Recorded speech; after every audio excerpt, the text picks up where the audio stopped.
All right. Well, welcome everyone. For those who don't know me, my name is Jillian Finkel. I am the Director of Special Projects for Grow Smart Rhode Island, and I am the project manager for our Main Street Rhode Island initiative. So I'm going to go ahead and share my screen to get us going.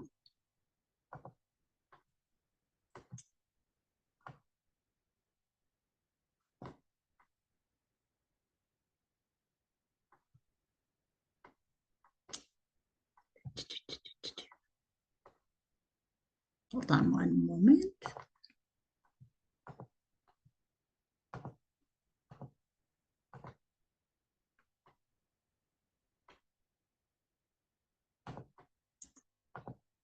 Right, let's see if this works. We'll go back here. Here we go.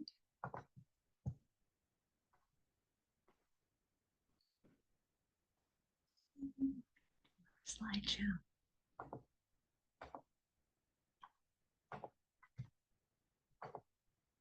All right. Okay, so now we're getting going. Continue to let people in as they arrive. But today we're going to be talking about creative ideas for Main Street when it comes to enhancing walkability. So I just want to start off by thanking our sponsors who are making this program possible today.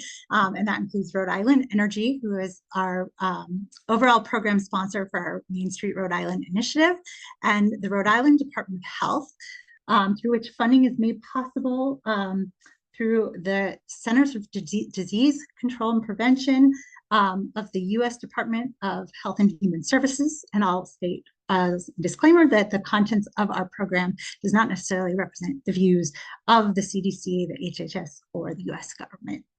So just a reminder, thank you all for coming. There's a lot of us, so please do keep yourself on mute until it comes time for the discussion. But please do make good use of our chat. In fact, if everyone could go ahead and introduce yourself in your chat, in the chat, and also say where organization you might be with or what Main Street is your Main Street in Rhode Island. We will have time for questions and discussions at the end, but please do post everything and anything in the chat. We really want this to be a sharing, and honestly, there was so much I wanted to talk about today, and it wouldn't all fit. So, so please, everything that I'm forgetting, go ahead and just remind us all about it in the chat. So, and when we do get to the discussion, we'll use the raise hand just to keep us a little organized. So, so just a refresher for anyone who might be new, what do we mean when we talk about Main Street? So Grow Smart Rhode Island is pursuing designation to serve as the statewide coordinating Main Street program through Main Street America. They've been around since 1980, working with community groups at the local level that that are concerned about their traditional commercial districts as places and how to make them the best that they can be. 41 other states and 4 large metro areas have a coordinating program that serves more closely all of those local efforts. And so Rhode Island doesn't have one yet. We want to be that. So this is their 4 points approach. The way they've been thinking about place is really comprehensive, thinking about, you know, when you're talking about a commercial district, businesses, built environment, promotion, which is communication or events, and also organization, which is the people. And so really looking at everything all has to all be moving forward together to make a place really work. So that is kind of the philosophy behind the program that we're trying to bring to Rhode Island. So why are we talking about walking today? Well, we really do believe that our health is very much dependent on our environment. I think we all would agree. And here are all the reasons. And so looking at the overlap between health, the built environment, and the economy, and really thinking how walking is one of those things that brings all of those elements together in place. It's, you know, pretty much held up as one of the best forms of exercise you can get. it's natural, it's free, you don't need any special equipment, except maybe a pair of shoes. Lots of proven health benefits, reducing stress. It's good for the environment, more people that can walk as opposed to driving. It's also good for business. And I will say I tried to find for you a single statistic that could show how walkable places are better for businesses than other places. Seems like that's a really hard metric to measure. I will share with you in the follow-up email links to some articles, one from Strong Towns and one from an organization called America Walks, that has a lot more detail on the research that has been done about the economic benefits of walkable places. We also know that they tend to be really attractive for businesses, and therefore higher property values, which may or may not be something you're interested in, but it does create more value per acre for the municipality, and the funds raised through that can be reinvested back into the community. So we're thinking about Rhode Island and how we need to pay for things like education and affordable housing, and where can we raise revenue. We think our main streets are a great opportunity for that. But also, it's just good for community, getting people out, walking around. People like to be around other people. So, and it also makes it safer when there's more people around. So what do we mean when we say walkable?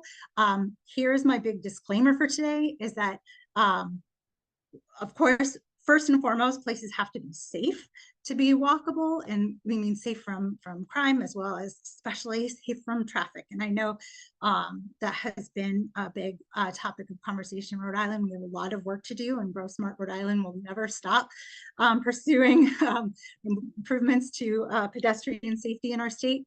But for the sake of today, summer, and we wanted to take a hand-in-hand approach to safety, and also look at what makes places fun and vibrant and joyful, and as well as all these other things that are absolutely vital and have to come first. But for the sake of today, we're going to say that all those things are taken care of. We talked about trees in our last roundtable, so we're going to focus on this last bullet about things that make our main streets really vibrant and interesting places to walk, because that's a huge motivator, getting people to walk around.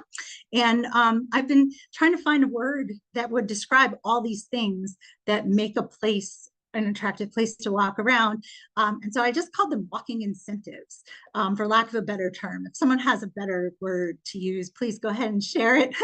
But what I mean by that is all of these things. And so today I was trying to organize them into some kind of clear buckets based on our presenters that we have joining us. So the way I kind of looked at it is we can talk about programming, which requires people. And to talk about that, I invited the Downtown Woonsocket Collaborative. Their chairperson, Sonia Lindsay, is here with us, as well as I think a couple other of their members. And then I was also thinking about the windows of the stores and the buildings themselves as a huge opportunity. They're already there.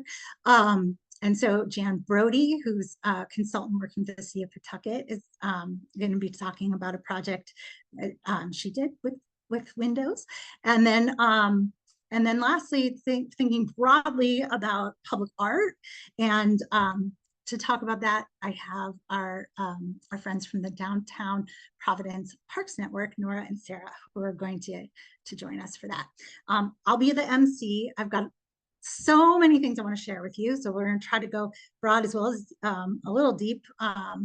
And I really have to tell you, I couldn't stop myself. I have 68 slides because there were so many amazing things going on in Rhode Island. If you ever want to remind yourself what a great place we live in, spend a week researching walking incentives in Rhode Island main streets.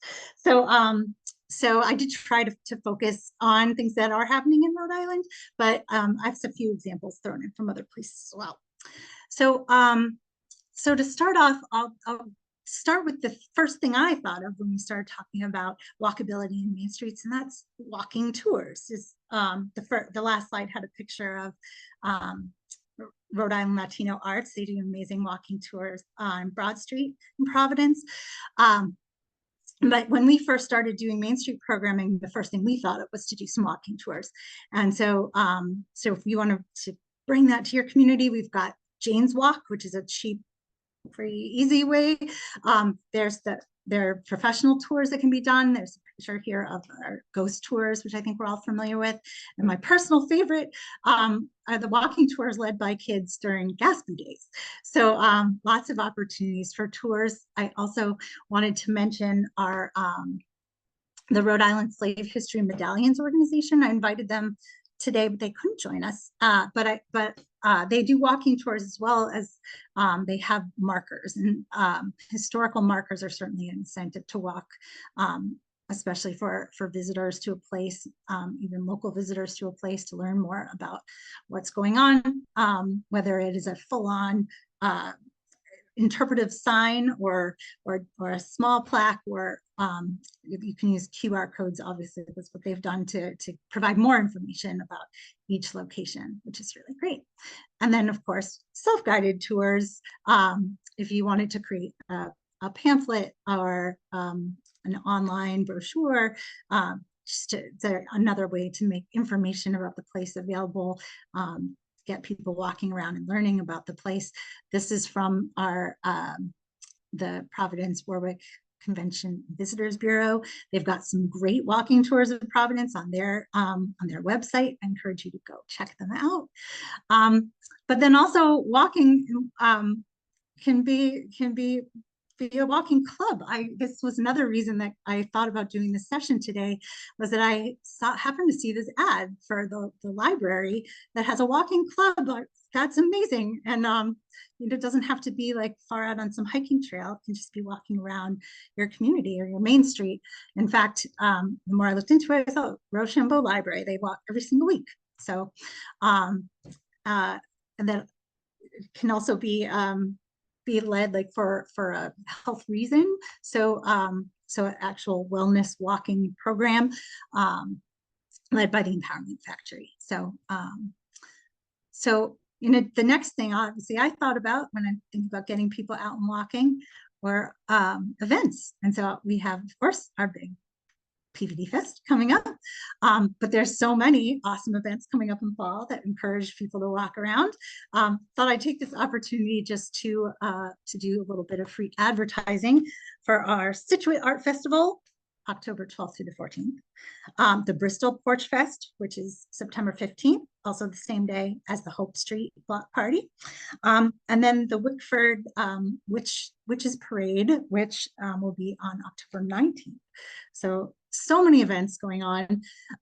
But I wanted to just point out, events don't have to be huge. They don't always have to close down the street. So this is the Halloween trick-or-treating parade in Patuxent Village. They do not close down the street. They do have police to try to keep it safe and manage the crossings, but they don't actually have to close the street to do it. And Downtown Woonsocket Collaborative actually does a program just off Main Street in the alley, which I also thought was really interesting and a great idea. There's this idea called open streets. So Boston, I think they close down the street. I don't think they even necessarily offer anything other than the street is closed and everyone can walk. I've seen different versions of that. I know it was done on Westminster Street during COVID. So other things just to provide an opportunity for walking, gets people out and walking.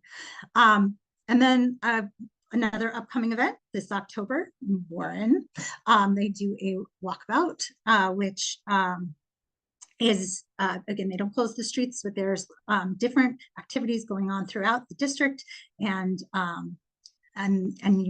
you're encouraged to walk to and from all the different activities, visit all the businesses. And this is a picture from that event. And then I did want to take a chance while I'm on Warren to call out their awesome map, because I think getting people walking, you got to give them information about where they're walking to. And I've always been jealous of their map. I don't know if they still produce a paper copy, but they have it on their website still, which is interactive and gives information about all the businesses. And I think they do a great job with that.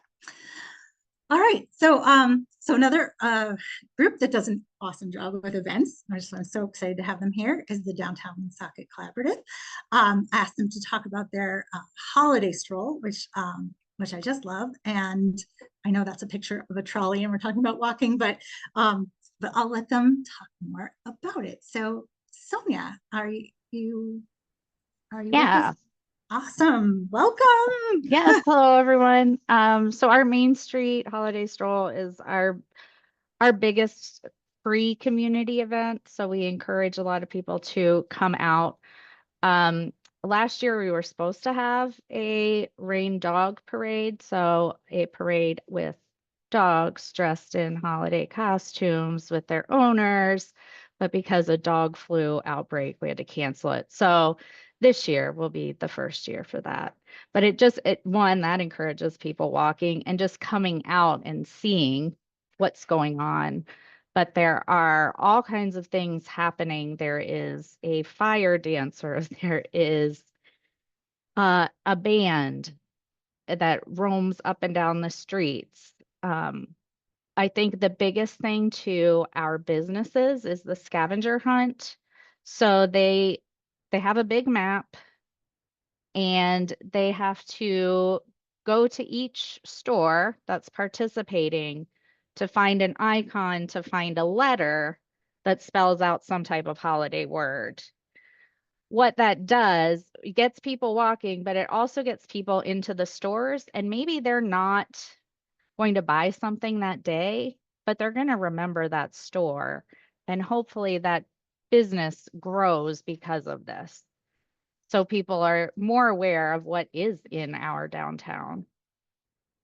Um, there's all kinds of food vendors. There's a tree decorating contest. I see Garrett has joined us. Garrett, I don't know if you want to add anything else to that.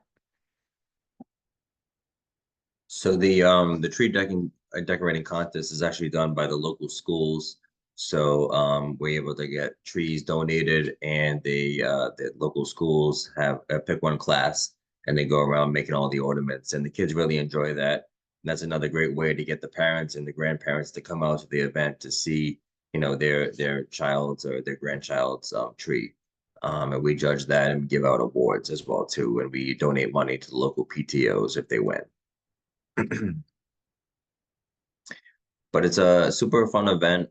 Brings out a ton of people. It's our biggest attended event that we have.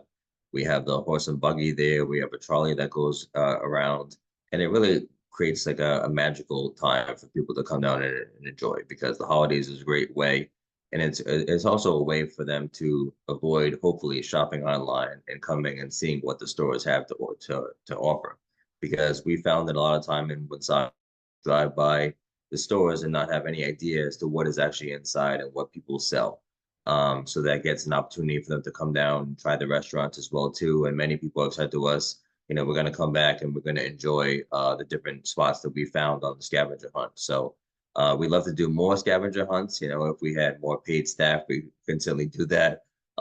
Maybe do one, each month if we had the time and the effort to do it. But the businesses really do appreciate that. So it's a great thing if you could find the time to do that in your own community too. Right. Do you want to mention the window decorating contest also? Yeah, so we've done that for several years as well too. A lot of businesses are very competitive when they try to win. That company right there, New York Lunch, had tried to win many years, and that they were finally successful last year. And that was a way to kind of encourage people to dress up their windows, make it look more festive. When we had started this, we had an awful lot of vacancy in Main Street, and the committee actually had to go out and decorate our own windows for a lot of the vacant storefronts. We don't do that anymore because we have so little vacancy left, which is a good thing. But we kind of encourage them to, do as big of a display as possible and keep it up during the holiday season as a way to encourage more people to come down and shop. So, Awesome. All right. Well, thank you guys. Anything you want to say about Art in the Alley while you're on? Because I mentioned that earlier. It's another event that seems to get people out.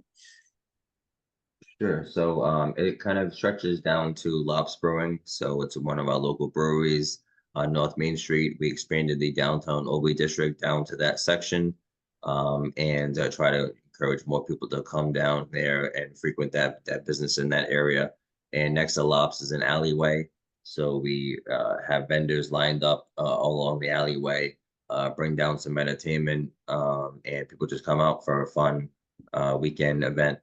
So it's a great way to, find a local business, find, an outdoor area, and try to make an outdoor event based on that outdoor space. And just a way to get people to spend more time up here in Woonsocket. So I just want to point out that the earrings I'm wearing today, I bought when I came to the event from one of the vendors. very nice. So, great. So we'll have time for more questions later. Oh, Sonia, did you want to add? Yeah, I forgot about our Mrs. Roper romp that also encourages walking from local drinking establishments.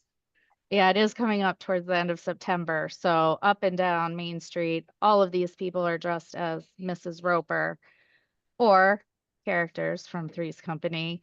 And they are walking from one end of Main Street all the way to the other end. And it is a lot of fun.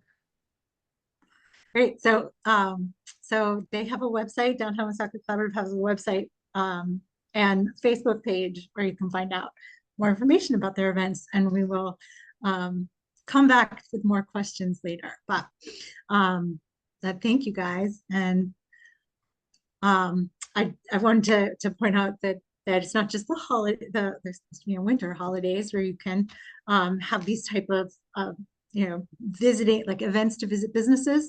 So I wanted to point out the Friends of Patuxent Village, they do a scarecrow decorating contest. And then in order to vote for the winner, you have to go inside the business to vote. There's no voting online, which I love, because that's like that one extra piece that incentivizes people to take that step to go inside the business and learn about it. But it doesn't have to be a special holiday either. I'm just sharing this passport program that's run by the town of Rockingham, Vermont. I happened to be there for a conference and saw that they have this ongoing passport program where if you get your passport stamped by visiting the businesses, you can win prizes. It's called Walk the Rock, which I also thought was a great name. So so while people are out visiting their businesses, I feel like that's a good segue to talk about our store windows, which are our greatest asset because there they are already existing in our main streets and can become very interesting things to look at, encouraging people to walk. And so I put up these two examples of perhaps a window that could use some help when you cover up the window with ads. Can't see what's going on inside the business. It doesn't encourage as many people to go in to take that step to go into the store. So calling out one of our businesses that does a great job with designing their windows. Of course, they're a design company, so maybe unfair, but they do great, not only their own window, but their entire facade. I feel like we need to do a whole roundtable about facades, but their windows also are great. And happened to learn from a program in Brockton, Mass years ago about this whole idea of window design, and it's a whole discipline and and profession, and there are companies you can hire to help you learn how to best design your windows. And also the first, I can't remember how many feet of a store that can be seen from the window, from the door, being vitally important to selling merchandise. And perhaps someday we can bring them in to do workshops with our businesses directly. Also talking about painting of windows. So you can, do it for holidays or do it just for fun. You do it yourself, you can hire a professional. I just also wanted to say there's this company out of Atlanta called, what are they called?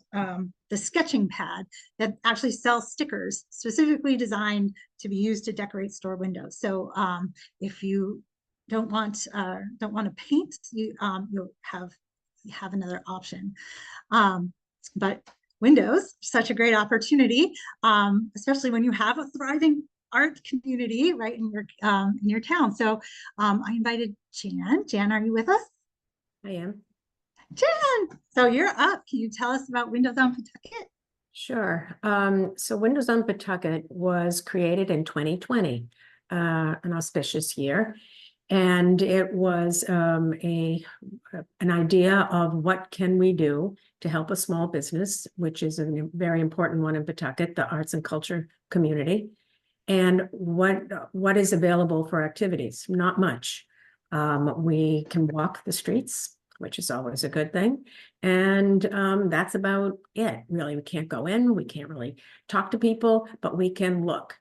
And so the idea was, and unlike Woonsocket, we still do have a lot of vacant buildings in downtown. And so we have a lot of opportunity for blank slates to be turned into something that's more artistic. And it also happened that the year before, in one of our maker mills, Art League Rhode Island moved their headquarters, whatever you want to call it, their offices to 80 Fountain Street in Pawtucket. And I asked them if they wanted to collaborate. And so we put together something called our Windows on Pawtucket. And at first I had about 20 different building owners involved. And I had 50 different artists. Narrow it down because there were parameters. They couldn't be too big, couldn't be too small. And each year it got reduced and reduced.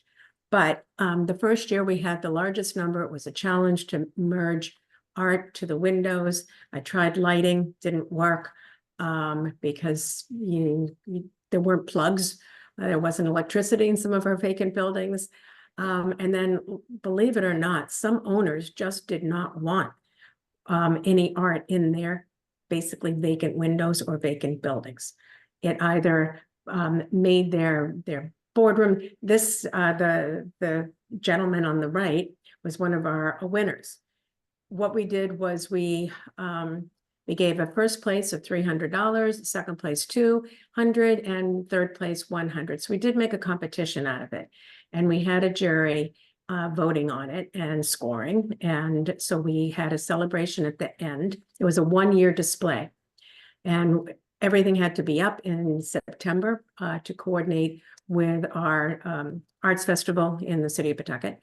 And then we asked to keep it up for a year. We produced a little booklet that was posted on Art League's website and in the city's website, listing all the artists, and you could find out more. So it was both a way to champion the art and the artists, as well as help promote their business of art and to activate the city. We did 4 years. It is I'd say this is our last year. This past year, it was all in just that one slide that Jillian showed before, all in one building. Turns out that the best was, it's all in that we have 8 different artists, if not more, in 2 Bailey Street, Harvest Kitchen. It's a farm fresh organization. And they have these beautiful windows, and it's lit at night, and it's clean, and it is not an abandoned building. So all things to consider. I mean, this art kitchen, that was an abandoned building. And I was there cleaning ahead of time to try and make it a decent place. That didn't last, it's just too suspect for good art to go. And then we had beautiful space, but the soccer stadium people wanted those windows for their own use in advertising soccer. So there are always parameters. I hope we continue with that one location. It's turned into kind of a gallery as opposed to getting people walking about. It's now just a gallery, but still it's art being shown. Thanks, Jan. All right. So windows, opportunity for art as well as opportunity for nature. So I've got some pictures here. Again, that is Pawtucket, actually, in the upper right hand corner.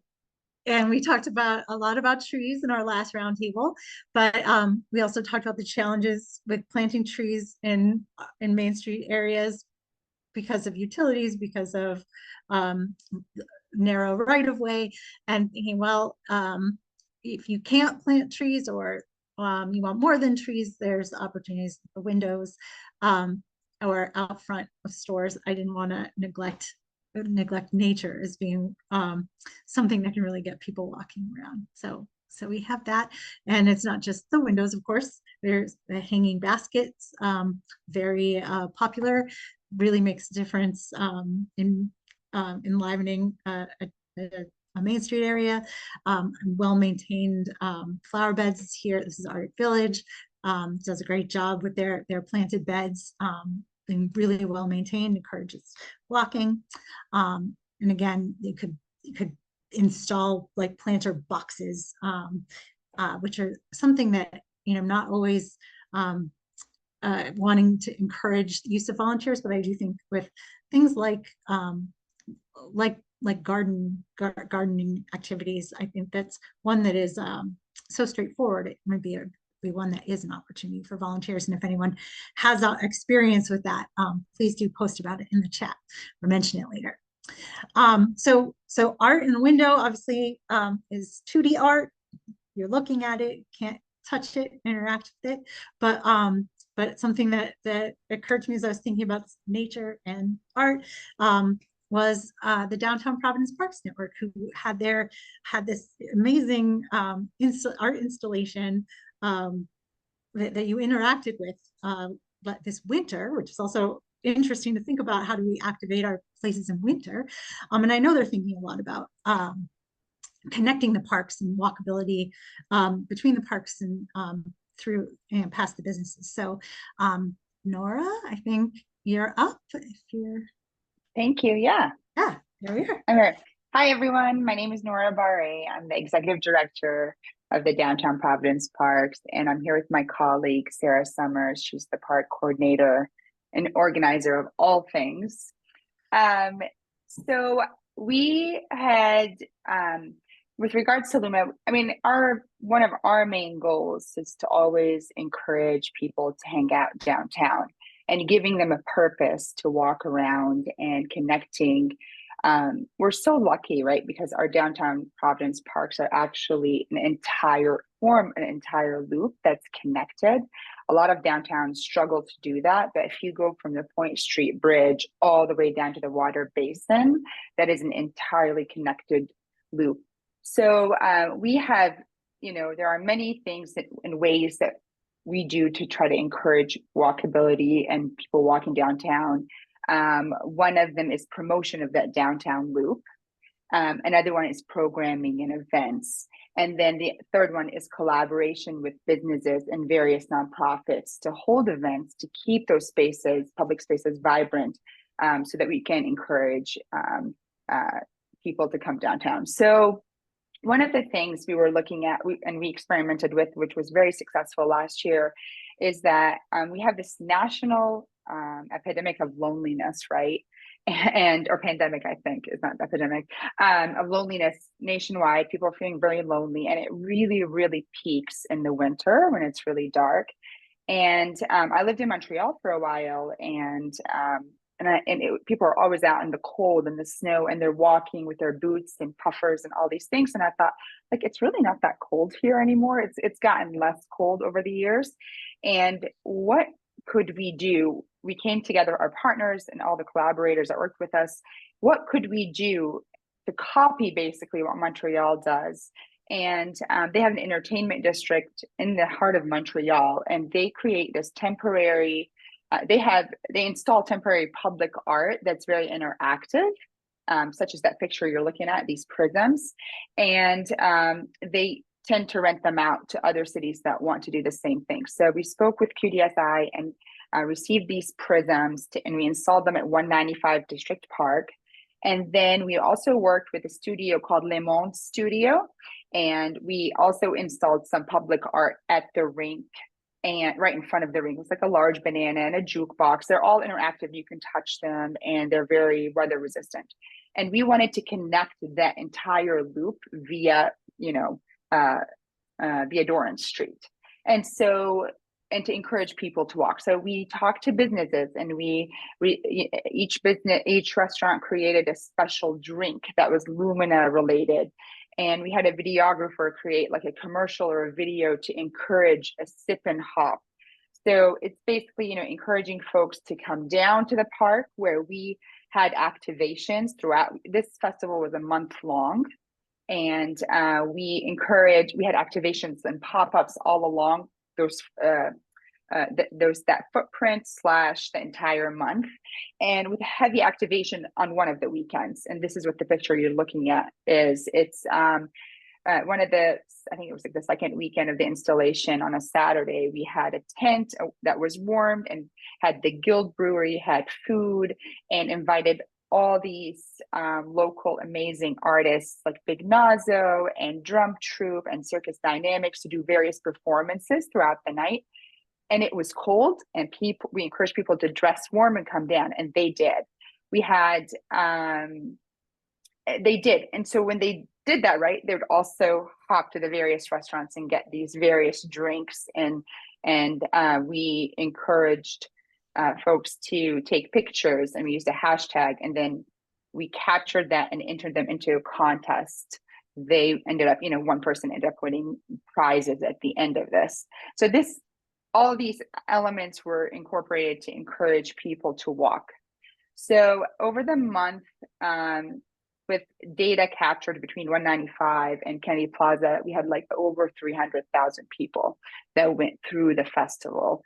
And I think compared to the prior year, a lot of businesses said they saw an uptick, like a lot of restaurants saw an uptick when they usually see a trend of kind of a downward trend of not a lot of people going out in the winter. It's right after the holidays. There's not a lot happening downtown.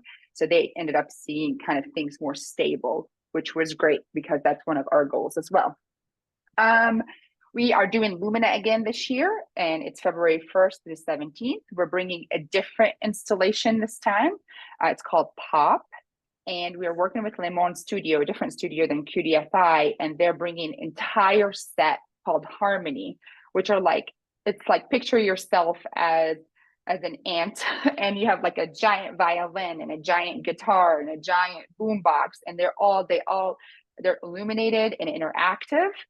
And we're also bringing these illuminated bikes that are stationary that will also light up and play music. That's customizable to like Rhode Island or Providence, that we're going to have installed in Kennedy Plaza. We're trying to do the same thing, is connecting Kennedy Plaza and 195 via the Loop and Dorrance Street. And we're also bringing performers to the ice skating rink, and just encouraging people to come out and eat and enjoy winter in our city. The one cool element we're incorporating this year is we have a call out for artists right now, and with stipends for up to $3,000. And feel free to correct me, Sarah, if I'm wrong, but it's, I think, about $3,000, and that we are asking local artists to create art that's centered around light. And we've spoken to some vacant buildings storefronts, to see if we get, some projects that we're able to display in those vacant storefronts and create we're hoping to create a walking loop that we will promote on our, interactive kind of map of where these various art pieces are. We would encourage people to walk downtown and look at these art pieces that are being hopefully created as we speak. But we have a call out for artists. Anybody interested, please share it with them. In addition to that, we're hoping to do an illuminated run, but we're still working on that. I'm not sure if that's going to happen, but that's something on our mind as well, running and walking a 5K during the winter. Another project we're working on, there are two big things I'll mention. We've done this Burnside concert series downtown and worked with RIPTA. They promoted it is that people can take the bus and come downtown to enjoy a free concert series in Burnside, along with Moniker Brewery and food trucks and family activities and crafts and arts. So we've done 3 of those that have been very successful. You can follow us on Instagram, Downtown PVD Parks, to see kind of a little bit, some reels on those. And then we're doing our final one next Thursday on September 5th. And it's very Latino based, celebrating the culture and the influence of the culture in our state. So we have bachata and dance instruction and music and food and Encanto that will be presented by the Rhode Island Philharmonic on a big screen in Spanish. And so we'd love to have you come to that. That's a kickoff to PVD Fest. We partnered with the Department of Art, Culture, and Tourism to do that. And the downtown park, we have so many partners because nothing happens without great partnerships. And so that's really good. And then the next project after that, in November, we're doing this festival called Soto Aqua, which is a tale of 2 cities underwater. It's an environmental awareness / action-oriented conference / kind of talking about and addressing what's at risk if with environmental change and flooding. And we're tying Florence to Providence. There's going to be a lot scheduled on our website that you can look at. And after that, we'll have Luminance. But the big project that I should probably mention here, in the spring of 2025, we're working on wayfinding and signage in the downtown loop. And that was going to include temporary traffic mitigation measures, because the loop is not connected without streets, and those streets can be very dangerous. And so we're working on doing street murals, doing temporary bump carve-outs with art and paint and colorful attention-grabbing ways to slow folks down, and we're softening the landscape with lamppost banners. And those banners are going to be really representing the history of Providence and everyone that has kind of everyone that has had that made an impact on Providence. And with that, we're creating an interactive map. So visitors, residents, it can kind of scan a QR code and they'll see themselves on a loop that we're going to encourage them to visually and digitally walk around. And it'll tell you wherever you're stationed, what's around you and what restaurants to go eat at and what things to experience, like the Providence kayaks and those sorts of things. So yeah, so that's, I'll wrap it here. I feel like I've talked way over 5 minutes, but I give it back to you, Julianne.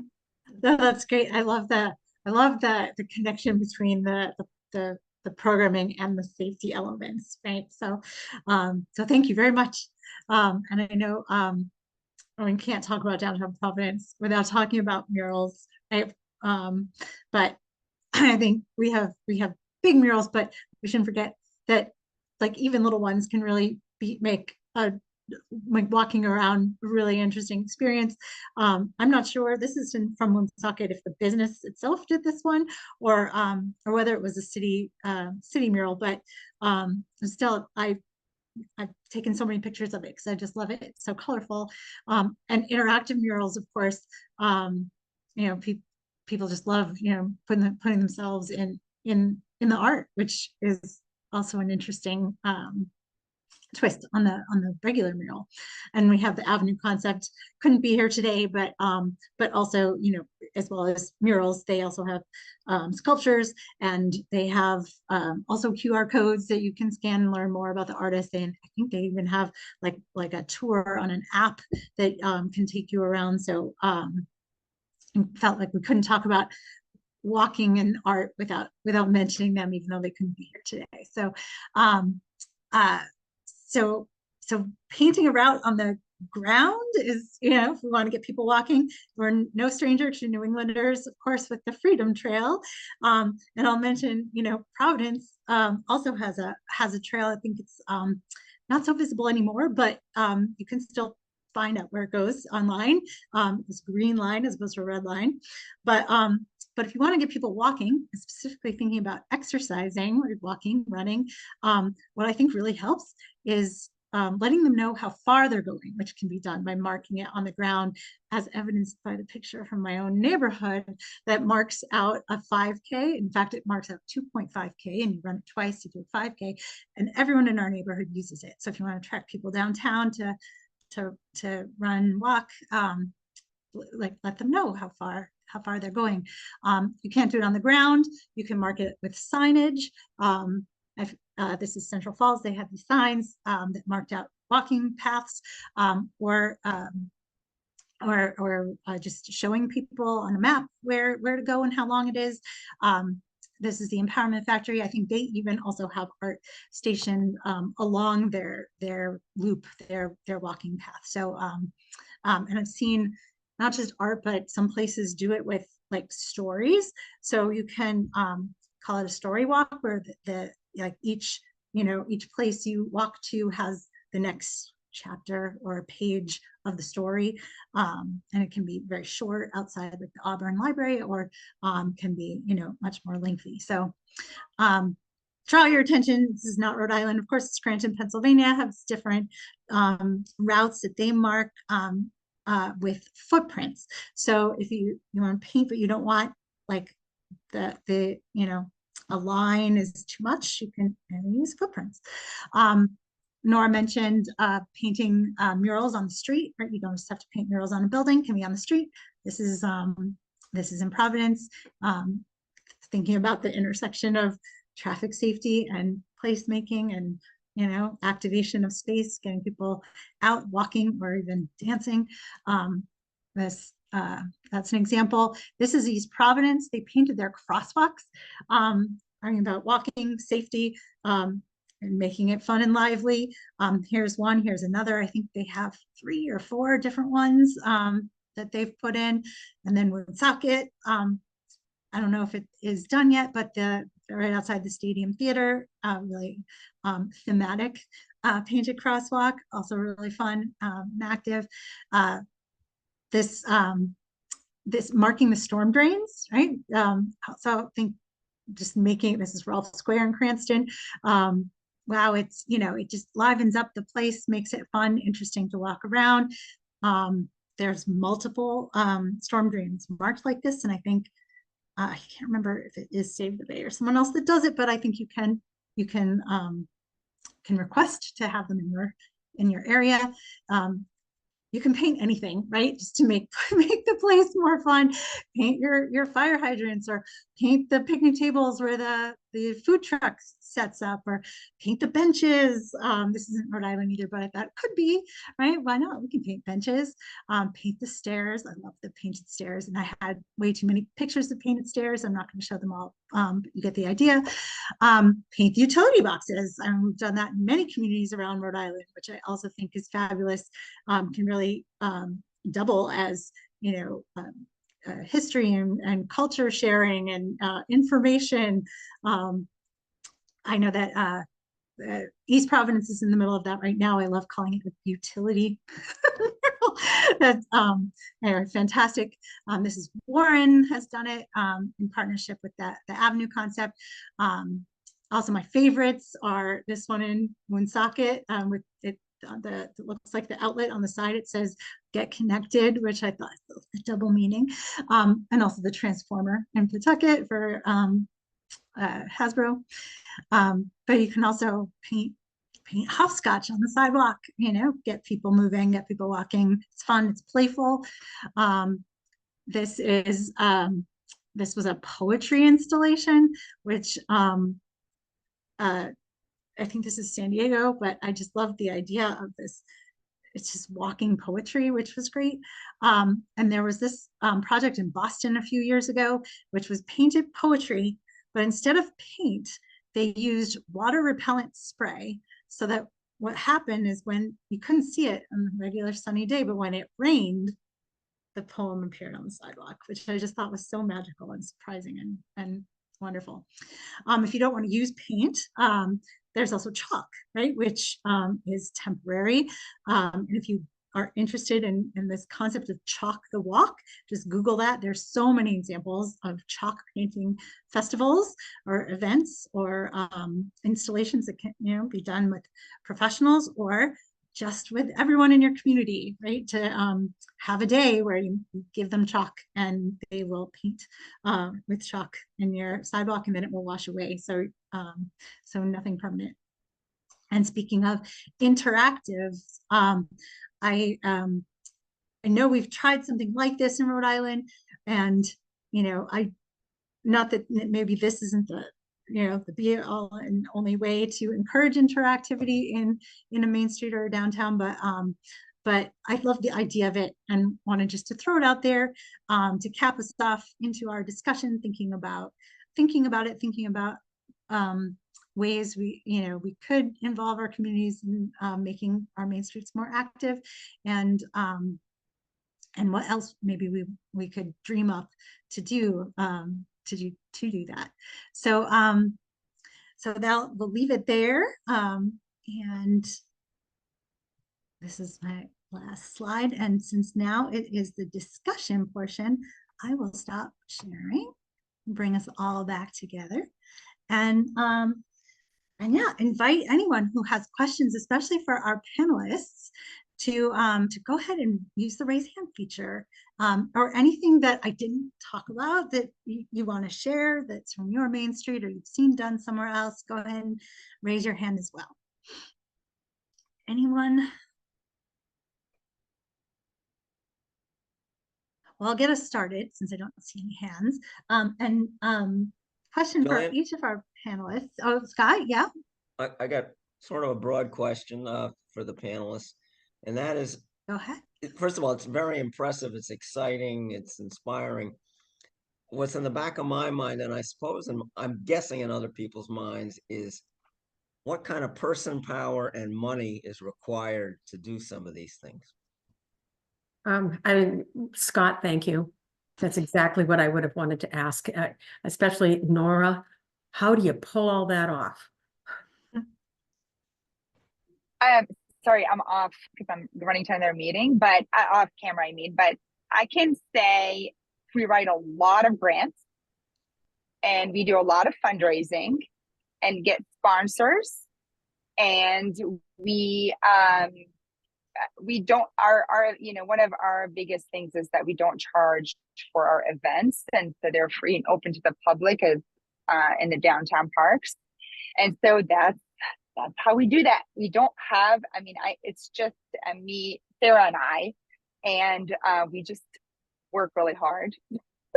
So, and we have awesome partners downtown. I mean, that is probably the key to success is collaboration and partnership with the city, with the Downtown Improvement District, with the Parks Department, with the Department of Art, Culture, and Tourism. I mean, I could go on with Brown and RISD, because all of them have we all share the same vested interest in keeping downtown vibrant and activated, and restaurants open, and businesses thriving, and people walking, because that also promotes safety. And so that's how we do it. And it's, I don't want to lie to you, it is a lot of hard work, as all of you know already. So yeah. And I love downtown properties. Of course, I love how there are so many organizations there. But is someone from Woonsocket still on? Maybe speak about when you don't have that network of partners to draw from. Garrett, are you still on? If they're not, I can just mention that the Downtown Woonsocket Collaborative has been going strong since 2015 and its current iteration, with all volunteers. And so it's just a group of individuals that love their community and has organized themselves into a group that is focused on their downtown, and they participate in the Main Street America program. And so they've been coming, to going to Main Street America's events. I encourage everyone to check them out. Not only is it a philosophy, but there's many resources available. It's ideas, it's you know, opportunities, it's, you know, inspiration, connecting to other places around the country that have been doing this for a long time. And so our vision, of course, by bringing Mainstream America's program to Rhode Island, is that more communities will have more structure and support in order to do these things, with volunteers, with their municipalities, with staff someday maybe, and by working all together and focusing on this. You know, it's been done, and been very successful in so many other places, and we have such strong assets here in our main streets that a little bit of help and organization, I think that we could do, you know, even more. So any other thoughts on that? Anyone else? Penny?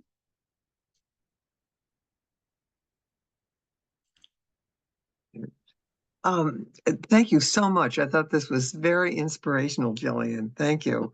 But I wanted to say that one idea that we had when I was the head of Main Street in New London that was so much fun. If any of the local communities have dance classes and dance schools, to have little recitals in the windows of empty storefronts during the holiday celebration was a huge hit in New London. We had ballerinas doing the Nutcracker, and it was absolutely magical to have that right behind the glass, and you could see the ballerina.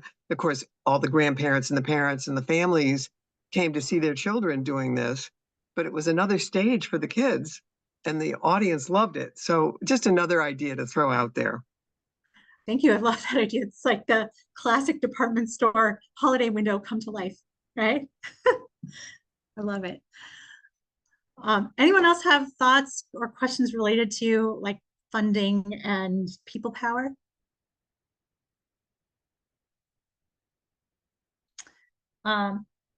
No, any other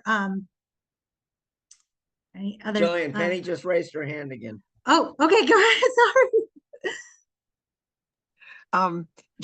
I wondered about the budget for Providence. What size budget do they have? And even the programs that are all volunteer, do they have any budget? Are they getting money from someplace? I mean, these are things that people really have to have a goal. They need to know, what kind of money do I need to raise? That's just a question. Absolutely, yeah. Sarah, do you want to hop in on anything you can share related to budget? Sure.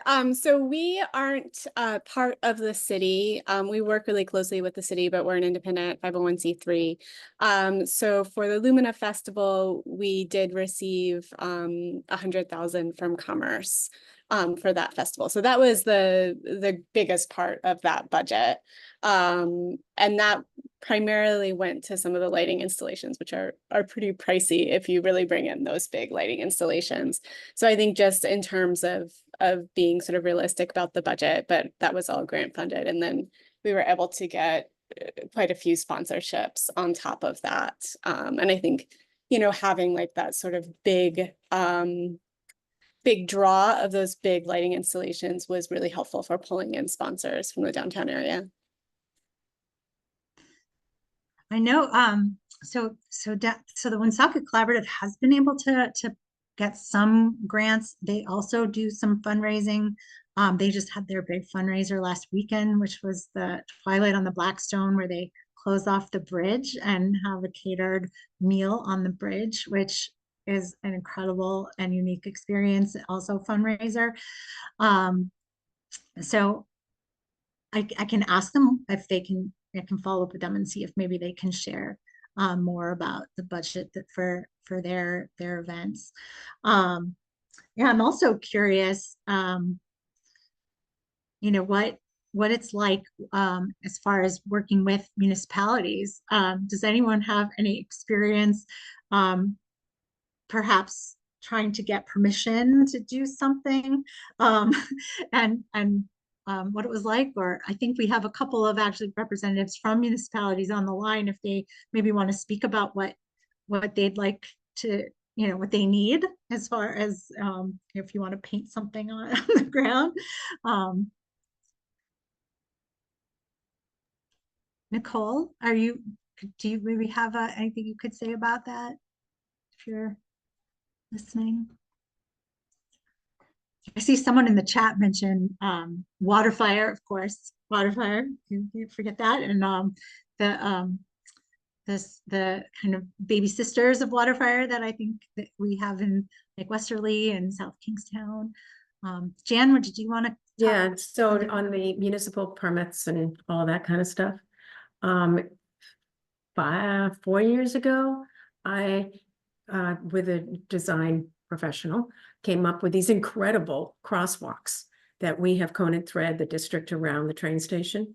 And they are giant spools of thread. And the thread is the black and white that goes diagonally across the crosswalk. I am still dealing with DPW who want to just go by federal highway standards. And they've even done a template in the back of their yard to see if they could do it. We paid for a template. Still an ongoing debate. Plus, so for our arts festival, you need buy-in from municipalities for sure, because all that overtime for the police, for the fire, for every safety, that can ruin your budget completely. So if there's buy-in, then that comes in other places from a municipality. Just a couple things. Okay. Yeah, thank you. Well, we are actually at time.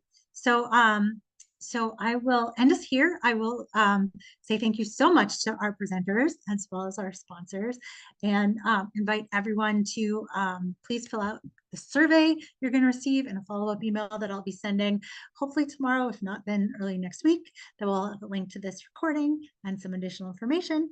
And please check out our website for our future roundtables. We're going to be doing this monthly, every month on a different topic. So if you also have topics that you want to hear about, or if there was something we talked about today that you want us to go further in depth about, we can do that. Please just mention it in a survey, or you can email me, and my email address is on the GrowSmart RI website as well.